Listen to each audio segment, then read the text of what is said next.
Soms is jy gehoorsaam en tog beland jy in 'n put. In Genesis 37 vers 13 lees ons dat Josef net 17 jaar oud was toe sy pa hom stuur om na die welstand van sy ouer broers te gaan kyk. Josef was sy pa net gehoorsaam. Hy het gedoen wat van hom gevra is. Maar wat het gebeur? Sy eie broers wou hom doodmaak en het hom eerder in die put gegooi.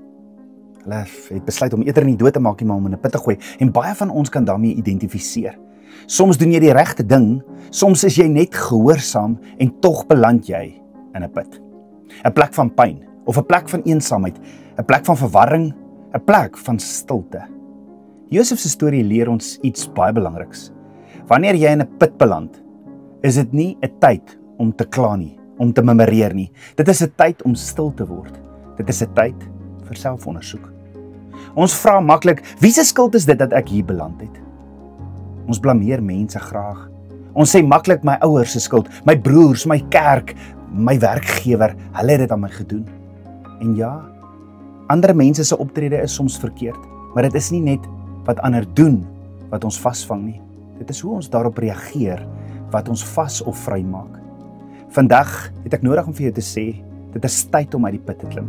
Moenie verder ander blameer nie. Nee, vra eerder jouself af, wat het ek verkeerd gedoen? Hoe het ek verkeerd reageer? Waar het trots my hart binne gedring? Waar het ek my gawes misbruik in plaas daarvan om nederig te bly dien? Josef se broers was jaloers op sy veelkleurige jas. Die jas het hom onderskei. Hy het sy pa se guns gedra, net soos jy Abba Vader se guns dra. Maar as ons hierdie guns in trots dra en nie in nederigheid nie, maak dit ons kwesbaar. Ja, Josef het sy jas verloor, maar hoor gou-gou, nie sy karakter nie. Eintlik, Josef het alles verloor, maar nie sy geloof nie.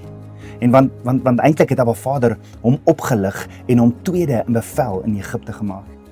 Jy sien, jou waarde lê nie in jou titel, jou besittings of jou posisie nie. Jou waarde lê in jou geloof. Jou waarde lê in jou gehoorsaamheid. Jou waarde lê in jou nederigheid. Vandag is die dag om jou put te herken, om jou hart te ondersoek, soos Dawid sê, deurgrond my hart en toets my of ek op die regte pad is, en om die blame game te stop en anders te regeer. Vandag is die dag om die blame game te stop. Jou omstandighede bepaal jou nie. Jou verhouding met Abba Vader bepaal jou toekoms. Selfs in 'n donker put vergeet Abba Vader jou nie.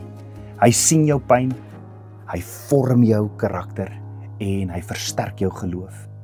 Hy gebruik die put om jou voor te berei en wysheid te gee om ander te lei.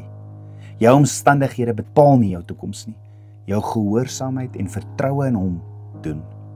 Elke put is 'n begin van sy plan. Jou put is nie die einde nie.